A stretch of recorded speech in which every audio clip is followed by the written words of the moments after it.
ചെയ്യാൻ പോവാണ്. വൈകിട്ട് ചെയ്യുക, ഓരോ താങ്ക്സ് പറയുക. What a programme today. ഞാൻ വളരെ വർഷങ്ങളായി ഫോൺ നമ്പറിൽ ജീവിക്കുന്ന ഒരാളാണ്. ഇത്രയും കാലത്തിനിടയിൽ ഇത്രയും ഭംഗിയായ ഒരു ക്രിസ്മസ് ആഘോഷം ഞാൻ ഇതുവരെ കണ്ടിട്ടില്ല.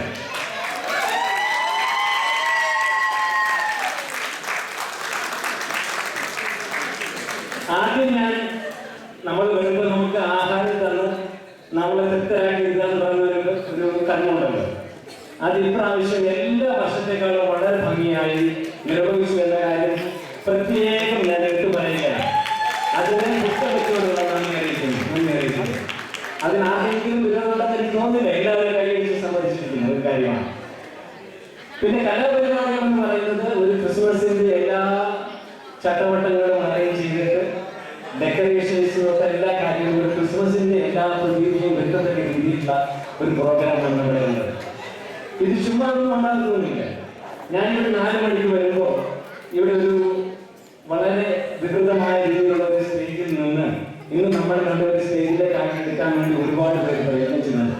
അതിൽ എനിക്ക് ഏറ്റവും എടുത്തു പറയുന്ന ഒരു വ്യക്തിയാണ് ഡക്സ്. ഇവിടെ നമ്മൾ ആദ്യം കാണുന്ന ലൈറ്റുകൾ ഞാൻ പറഞ്ഞില്ല.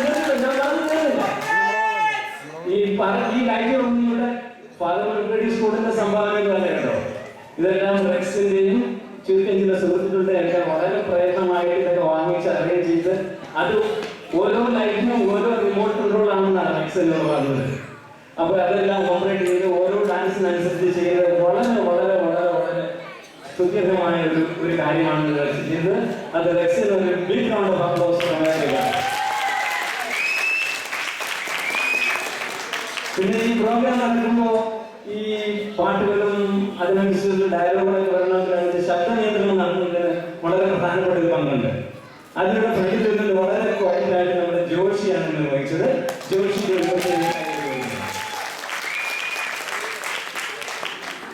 പിന്നെ ഇവിടെ പ്രോഗ്രാം നമ്മൾ കണ്ടു. എന്തൊക്കെ പ്രോഗ്രാമാണ്! ഡാൻസ് വേണോ, പാട്ട് വേണോ, മലയാളം പാട്ട് വേണോ, ഹിന്ദി പാട്ട് വേണോ, ഇത് വേണ്ട എല്ലാ പ്രായ ഭേദ വ്യത്യാസം എന്നെ കൊച്ചു കുട്ടികൾക്കുണ്ട്.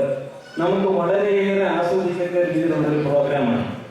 അപ്പൊ ആദ്യമായിട്ട് ആ പ്രോഗ്രാം അവതരിപ്പിച്ച എല്ലാ കലാകാരന്മാരോടും കലാകാരികളോടും ഉള്ള അസോസിയേഷന്റെ പ്രത്യേകമായ നന്ദി അറിയിക്കുന്നു. നിങ്ങളെല്ലാവരും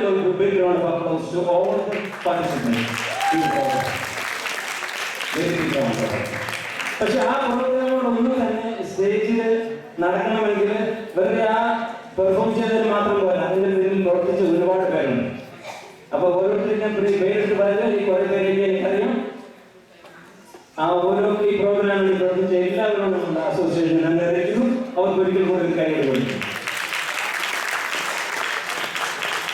പിന്നെ അവസാനമായിട്ട് ഈ പ്രോഗ്രാം നടത്തുന്നുണ്ടെങ്കിൽ അതിന് ക്രമമായിട്ട് ഈ പ്രോഗ്രാം നടത്തുന്നുണ്ടെങ്കിൽ അതിന് 2 MC-മാരെ ആവശ്യമുണ്ടല്ലേ?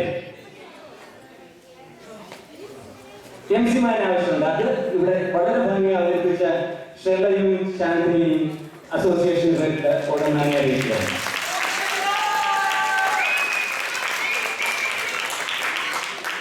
നമ്മളിവിടെ പതിവില്ലാത്ത രീതിയിലുള്ള നമ്മുടെ ഫോട്ടോഗ്രാഫിയും ചിത്രങ്ങളൊക്കെ പ്രോഗ്രാം അവതരിപ്പിച്ച് കഴിഞ്ഞതിന് ശേഷം എല്ലാ ആൾക്കാരും സ്റ്റേജിൽ പോസ് ചെയ്ത് നിങ്ങൾ ശ്രദ്ധിച്ചിട്ടുണ്ടാവും. ഇതുവരെ കാണാത്ത ഒരു കാര്യമാണല്ലോ അല്ലേ? ഇതൊന്നും നമ്മളങ്ങനെ ചെയ്തിട്ടില്ല. ഇവിടെ കയറി വരുമ്പോൾ ഇവിടെ നമുക്ക് ഫോട്ടോ എടുക്കാനുള്ള ഒരു സംവിധാനം അറേഞ്ച് ചെയ്തു. കഴിഞ്ഞ ഓണത്തിന് ഇപ്രാവശ്യം ചെയ്തു. അതൊക്കെ വളരെ നല്ല നല്ല ഒരു വ്യത്യാസമായ ഒരു പ്രോഗ്രാമാണ്, രീതികളാണ്.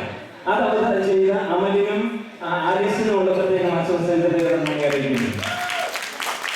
ഒരിക്കൽ കൂടി നിങ്ങൾക്ക് എല്ലാവർക്കും വളരെ സന്തോഷപ്രദമായ ഒരു ക്രിസ്മസും ഒരു പുതുവത്സരവും ആശംസിച്ചുകൊണ്ട് ഞാൻ എന്റെ വാക്കുകൾ അവസാനിപ്പിക്കുന്നു. നന്ദി, നമസ്കാരം.